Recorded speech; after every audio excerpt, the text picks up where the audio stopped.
Namaskar, this is Amitabh Bachchan.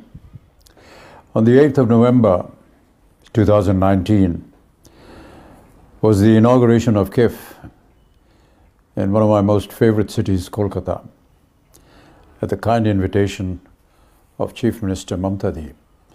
Unfortunately, due to certain circumstances, I was unable to be there. But since I had prepared a speech, I thought it only apt to read it out to you and hope that you will forgive me for my absence. Mananiya Mukhyamantri Mamta Di, respected members, colleagues on the dais, distinguished guests, ladies and gentlemen, pranam, namaskar. Especially a special namaskar to all the people of Kolkata for their continued love and affection and for their renowned welcome passion. Thank you. This passion is unmatched anywhere in the world. So I want to say again to you, Onek Dhanyabad. Thank you, Mamta Di, for your persistence in inviting me to this prestigious Kolkata International Film Festival, yet again.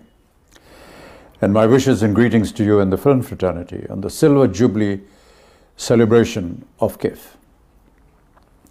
For Jaya and me, coming to this wonderful city has always been like the proverbial homecoming. Kolkata gave me my first ever job in the corporate world and gave Jaya her first film career, beginning when she worked in Manikda's memorable Mahanagar.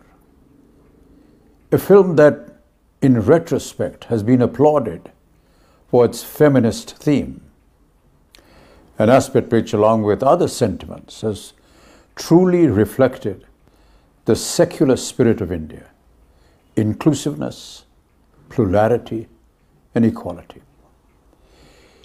Every time I get invited by Mamta Di, I am reminded of a Bengali nursery rhyme that I have adapted to suit my need today.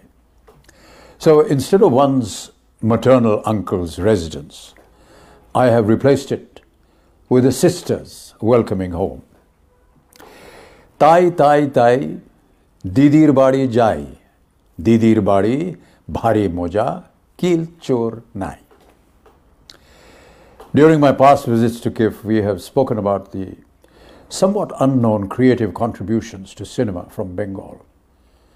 But I feel today there is a need to speak of two other most essential aspects: the role of cinema in the ever-growing digital space and the memorable contribution of several early women forerunners in the areas of production, direction, music composition, playback singing, and, believe it or not, even complicated stunts.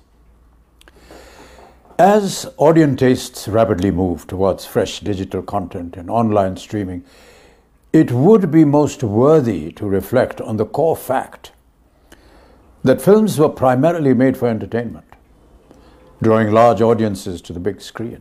So, what does the future hold?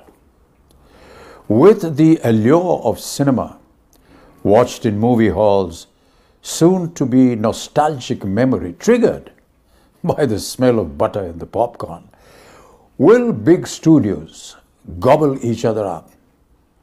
Will smaller movies struggle to survive and big brand titles tank at the box office?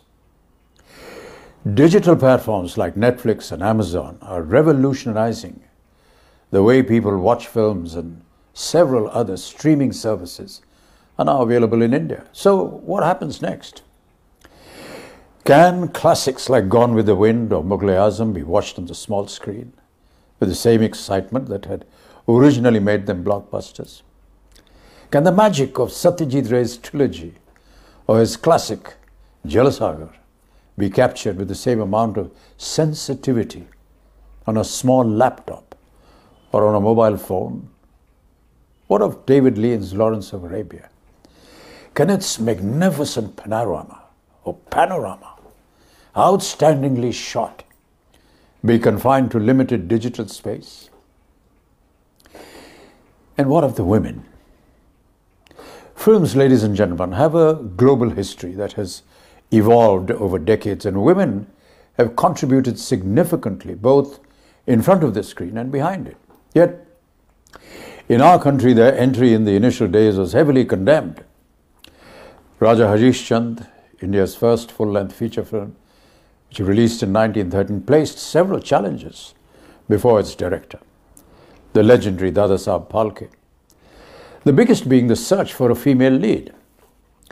Of course, no so-called respectable women or woman agreed to work in what was then considered to be a dubious profession, an infra dig.